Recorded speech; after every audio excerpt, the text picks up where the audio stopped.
Então, se nós comentávamos sobre globalização, sobre formação de blocos econômicos, temos uma perspectiva importante nesse momento, que é parar para pensar como é que o Brasil, como é que a economia brasileira, ela aparece nesse cenário de integração, tanto no cenário de integração em termos de participação política, quanto em termos de avanço na questão comercial, na questão econômica, né?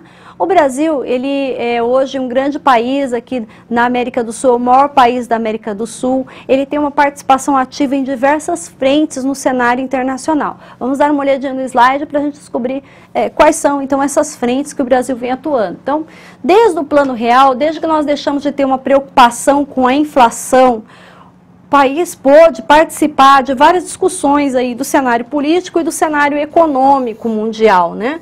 E o Brasil vem, então, atuando como um país integrado ao Mercosul, isso desde 1991, e aí a gente tem os países, o Paraguai, Uruguai, Argentina, Venezuela e o Brasil, que fazem parte do Mercosul, né?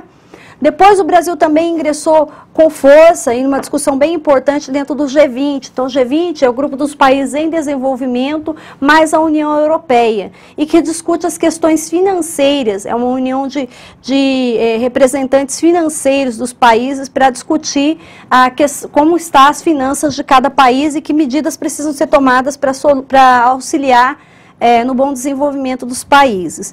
Outra frente que o Brasil vem atuando é num grupo que ficou determinado como BRICS, que é um termo do Goldman Sachs que tem por objetivo definir quais seriam os países que têm hoje maior taxa de crescimento da produção, né? E seriam os países responsáveis tanto por ser um grande comprador de produtos do resto do mundo, quanto também de fornecedor para o resto do mundo. Então, esse grupo de países que é formado pelo Brasil, Rússia, Índia, China e mais recentemente a África do Sul, tem esse papel, segundo o Goldman Sachs. Eles crescem acima da média e devem promover aí ser um grande comprador e também um grande provedor de produtos e serviços para a economia mundial. Vamos falar um pouquinho, no próximo slide a gente tem um gráfico sobre o Mercosul, né?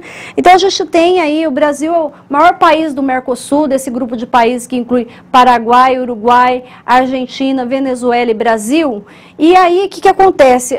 O gráfico mostra pra gente uma comparação entre o que era as nossas negociações em 2000, que é o amarelo, e 2010, né, com os diversos blocos econômicos. Então, o Brasil tem negociações internacionais, comércio, com o Mercosul, mas também tem com os outros países, com a União Europeia, com os Estados Unidos, com a Ásia. E o que acontece? A gente foi olhar especificamente o Mercosul, em termos de percentual, o Brasil reduziu, né? Ele tinha uma negociação de 14% com as exportações do Mercosul, e aí ele passou para 11%.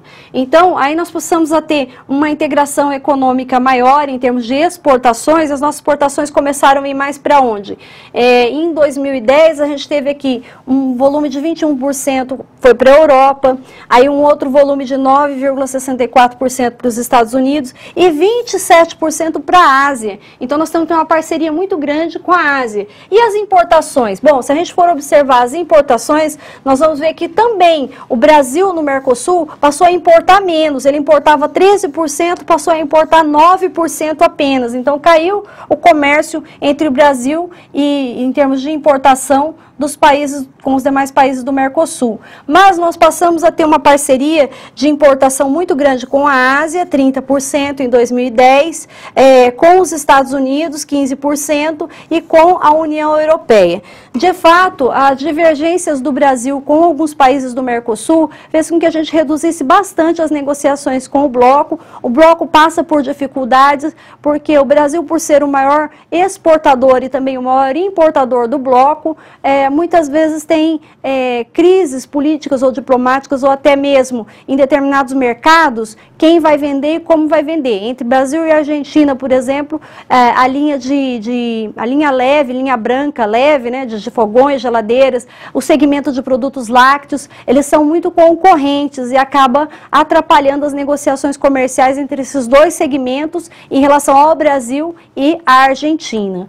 Continuando, no próximo slide a gente vai falar um pouquinho de G20. Então, o G20, como a gente já comentou, ele não é um bloco econômico, ele é um grupo de países que reúne os presidentes dos bancos centrais para quê? Para discutir a questão financeira, né? Então, são 19 países mais a União Europeia. Ele foi criado em 1999, depois da crise russa, e aí ele passou a ser uma espécie de fórum, né? No qual os países discutem como estão as suas finanças e buscam soluções ou cooperação para tentar resolver seus problemas financeiros, em especial quando eles têm uma dependência da economia externa, quando eles passam a depender, por exemplo, de dólares para fechar seus balanços de pagamento. Então, as crises financeiras são aí discutidas pelo G20.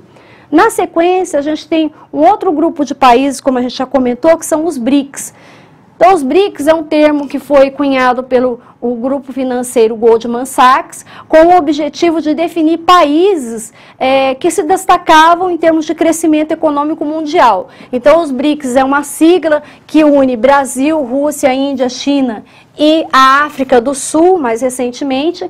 Eles se destacam no cenário mundial pelo crescimento econômico. Então, a maioria dos países dos BRICS aí, eles estariam crescendo mais de 4% ao ano, né? E aí existe uma grande crítica, porque o Brasil não tem conseguido manter esse crescimento de 4% ao ano. E aí a ideia de que o Brasil não estaria, então, contribuindo da forma como eles esperavam. Mas qual é a contribuição que eles esperam de cada país? No próximo slide vocês podem verificar que, por exemplo, do Brasil e da Rússia, eles esperam que eles seriam fornecedores de matéria-prima. Então, o Brasil, como produtor de alimento e, recentemente, com a descoberta do pré-sal, petróleo, e a Rússia com o petróleo, que é uma grande produtora de petróleo. E aí, os serviços e produtos manufaturados, eles viriam especificamente dos outros países envolvidos, como, por exemplo, a Índia, que tem uma mão de obra muito especializada e qualificada, que presta serviços para o resto do mundo. A China, que produz muitos itens e que exporta para o resto do mundo. E a África do Sul, que tem também a questão da mão de obra e algum nível de tecnologia que ela exporta para o restante do mundo.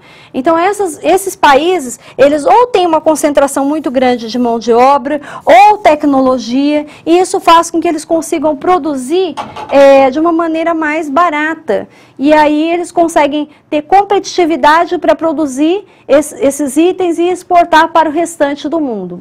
Então, na prática, assim, existe uma diferença entre o que é um bloco econômico e união de países. Então, bloco econômico, gente, pressupõe fronteira geográfica. Então, desses que nós apresentamos agora, o único bloco econômico que nós discutimos ali foi o Mercosul, né? Mercado Comum do Sul. Nós falamos da UE, que estava no mesmo gráfico, na União Europeia, que estava no mesmo gráfico, mas a gente tem outros blocos econômicos. Nós temos o NAFTA, que é formado pelos Estados Unidos, México e Canadá.